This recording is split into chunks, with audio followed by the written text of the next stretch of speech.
débiles, a menudo perseguidos y rechazados como herejes, el mundo perdió vista de ellos.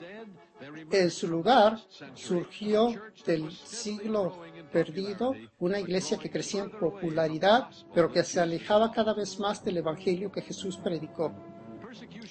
La persecución continuó en varias ocasiones bajo los romanos hasta el siglo IV, en que Constantino reconoció a la iglesia como la religión oficial del imperio.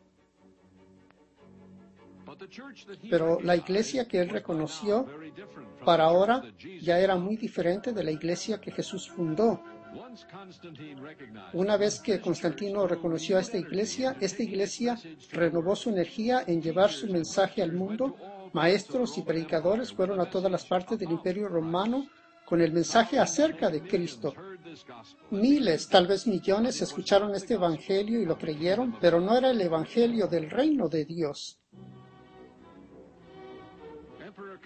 El emperador Constantino murió en el año 337 después de Cristo, justamente 300 años después de que Jesús fue crucificado. Él dio su bendición a una iglesia que reclamaba ser la iglesia que Jesús fundó. Ahora que estaban libres de opresión, los perseguidos se convirtieron en perseguidores. A aquellos que se atrevían a estar en desacuerdo con ellos eran marcados como herejes. En el año 365, el Consejo de la Odisea escribió en uno de sus famosos canos diciendo: los cristianos no deben de judaizar descansando el sábado, sino más bien trabajar en ese día, honrando el día del Señor. Pero si se encuentra alguno que esté judaizando, que sea anatema de Cristo. El pequeño remanente de cristianos de la era de Esmirna huyó una vez más para buscar la libertad de religión que necesitaban para practicar sus enseñanzas. Entonces el bastón pasó de los cristianos de Esmirna a aquellos de la era de Pérgamo. Estos fueron llamados a llevar la verdad a través de uno de los periodos más difíciles de la historia humana, la Edad Media. El poder y la influencia de la gran Iglesia Universal se esparcía a lo largo y a lo ancho, empujando a aquellos que habían venido a la verdad de Dios aún más adentro en el desierto. 1000 años después de que Jesús había establecido su iglesia, el cansado remanente de la era de Pérgamo entregó el bastón. La era de Tiatira comenzó con un vigoroso comienzo, predicando el arrepentimiento a través del valle alpino del sur de Francia y el norte de Italia. Muchos escucharon y se convirtieron. Las autoridades religiosas rápidamente reaccionaron a este desafío. Los líderes fueron arrestados y algunos martirizados. Después de la muerte de los primeros líderes, la iglesia cayó en un decline, pero resurgió bajo el dinámico liderazgo de Peter Waldo. Por varios años en el siglo XII florecieron en el Valle Alpino, predicando la verdad que tenían. Folletos y artículos fueron escritos y copiados a mano. Esto era en los días antes de la imprenta, pero otra vez la persecución los siguió. Conforme la plena fuerza de la Inquisición se sintió en el Valle Pacífico, que una vez proveyó un hogar tranquilo para la obra de Dios. Mientras tanto, el mundo estaba cambiando, se inventó la imprenta y el conocimiento comenzó a aumentar. La Reforma Protestante hundió a Europa en conflicto religioso. Conforme las guerras religiosas barrieron al continente europeo durante la Edad Media, muchos refugiados huyeron a la relativa paz y tolerancia de Inglaterra, entre ellos miembros de la verdadera Iglesia, y trajeron con ellos sus doctrinas y creencias, especialmente el conocimiento del sábado. Los estrictos puritanos observantes del domingo se opusieron, pero a pesar de la oposición, a principios del siglo XVII habían varias congregaciones observadoras del sábado en Inglaterra. Jesús estaba levantando a la quinta era de la Iglesia, Sardis. La Inglaterra protestante se hizo cada vez más intolerante de disidentes, incluyendo a los observadores del sábado. La verdadera iglesia en Inglaterra se secó y casi murió, pero al otro lado del océano los hombres estaban comenzando a descubrir un nuevo mundo. Stephen Mumford, un miembro de una iglesia que guardaba el sábado en Londres, salió de Inglaterra para Rhode Island en 1664. Al no encontrar a nadie que observara el sábado, Mumford y su esposa comenzaron a reunirse con una iglesia bautista en Newport. Varios miembros de la congregación que observaba el domingo se llegaron a convencer de que ellos también deberían de guardar el sábado. Ellos llegaron a ser la primera iglesia observadora del sábado en los Estados Unidos. Muchos se les unieron en su fe conforme Dios comenzó a llamar a más personas a su obra en el Nuevo Mundo. Para mediados del siglo XIX se encontraban varias congregaciones que guardaban el sábado en el Medio Oeste. Mudaron su sede a Marion, Iowa, y luego a Stanberry, Missouri. Publicaron El Abogado de la Biblia y sus esfuerzos dieron fruto y brotaron congregaciones por toda la nación, y fue así que en algún punto del siglo XIX una congregación de la verdadera Iglesia de Dios se estableció en el tranquilo valle de Willamette, en Oregón. Eran campesinos sin educación formal, no tenían ministros entrenados para enseñarles y guiarlos, pero tenían el nombre Iglesia de Dios y fielmente guardaban el sábado. La Iglesia de Dios había llegado muy lejos a través de los turbulentos siglos desde el día de Pentecostés. Era débil y no tenía influencia. Años de persecución y transigencia habían tomado su cuenta. Mucha verdad se había perdido, pero habían perseverado en el camino. Y en el valle de Willamette esperaron. Era casi tiempo de que el bastón cambiara de manos otra vez, en las manos de aquellos que Dios llamaría para hacer su obra del tiempo del fin.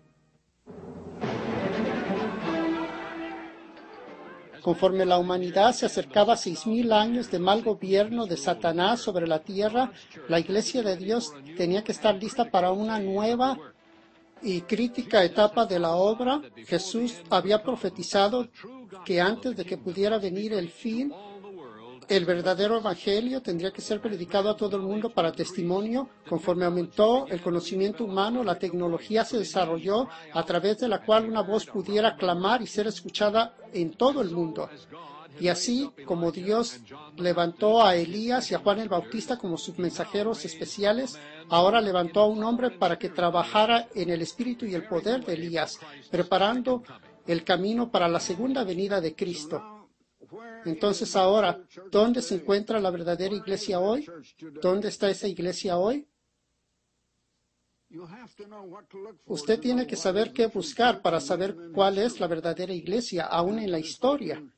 Y se ha tomado muchos meses y años de investigación para darles a ustedes la historia que les acabamos de mostrar. Ahora, 12 veces en el Nuevo Testamento el nombre de la iglesia se nos da. Se llama la Iglesia de Dios. Es la Iglesia de Dios, no del hombre. No lleva el nombre de algún hombre o de algún tipo de organización, como se nombran hoy las iglesias. Ahora en Apocalipsis 12:17 leemos: entonces el dragón se llenó de ira contra la mujer y se fue a hacer guerra contra el resto de la descendencia de ella, los que guardan los mandamientos de Dios y tienen el testimonio de Jesucristo.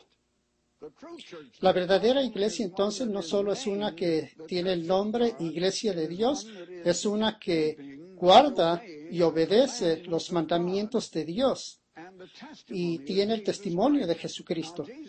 Ahora, Jesucristo es la palabra de Dios y la Biblia es la palabra escrita de Dios. Y la verdadera iglesia guarda sus mandamientos y cree lo que dice la Biblia y cree en la Biblia. Hay solo una iglesia así sobre la tierra. Y yo vine entre ellos, ese pequeño remanente de esa gente que se les acaba de describir en el valle de Willamette, Oregón, en el año de 1927, cerca de mi propia conversión. Y de ese pequeño remanente ha crecido ahora una iglesia que cubre el mundo entero, que ha aprovechado los métodos modernos de diseminación del Evangelio y todos los mecanismos modernos de la radio, la televisión, la prensa, y ha ido al mundo entero hasta convertirse en la Iglesia de Dios universal. Hoy el mundo está lleno, especialmente el mundo occidental, está lleno de muchas iglesias, diferentes denominaciones, diferentes sectas, todas reclamando ser cristianas. Pero ¿dónde está la única verdadera iglesia?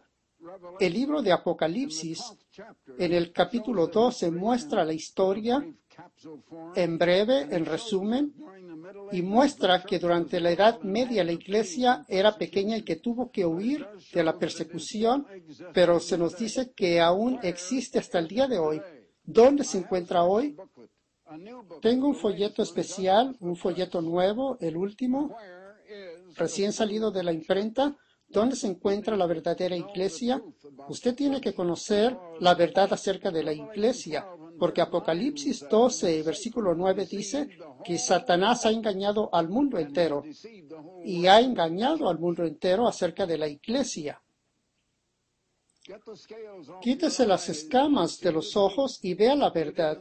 Léala en su Biblia y lea este folleto, que le dice no solo dónde está la verdadera iglesia, sino qué es la iglesia y por qué existe, y cosas que usted necesita saber acerca de la iglesia, por qué debe de haber una iglesia, por qué debe uno de ir a la iglesia. Y al mismo tiempo les daré una suscripción anual gratuita, libre de costo, no hay precio, a la revista más fina de este mundo, llamada La Pura Verdad, una revista de comprensión, analizando las noticias mundiales de lo que está sucediendo hoy, pero a la luz de las Escrituras y hacia dónde nos lleva y qué va a suceder. Y habla acerca de su vida y la vida familiar y la vida en este mundo de hoy. Usted necesita la pura verdad y no hay precio de suscripción. Es única en toda forma, es muy hermosa, totalmente ilustrada a todo color, no hay precio de suscripción o solicitud de dinero. Hay millones de personas en todo el mundo que leen la pura verdad. Queremos añadirlo a usted. Muchos la esperan con ansias cada mes. Sabemos que usted también lo hará. No se olvide este folleto, ¿dónde está la verdadera iglesia? Simplemente manden su solicitud a mí, Herbert W. Armstrong, en Pasadena, California. El código postal es 91123, Herbert W. Armstrong, Pasadena, California, 91123. O aún mejor, tomen su teléfono. Hay muchos que están esperando su llamada. Es una llamada gratuita. Pueden llamar al 1-800-423-4444. Es 1-800-423-4444. Entonces, hasta la próxima vez. Yo soy Herbert W. Armstrong. Adiós, amigos. Para la literatura gratuita ofrecida en este programa, escriban a Herbert W. Armstrong, Pasadena, California, 91123. En Canadá, P.O. Box 44, Vancouver, BC, o en los Estados Unidos, incluyendo California, pueden llamar a este número telefónico 1-800-423-4444. En Alaska y Hawái únicamente, llamen al 1-818-304-6111. Si las líneas están ocupadas, por favor, vuelva a llamar. El programa que precedió y toda la literatura fue producida y auspiciada por la Iglesia de Dios Universal.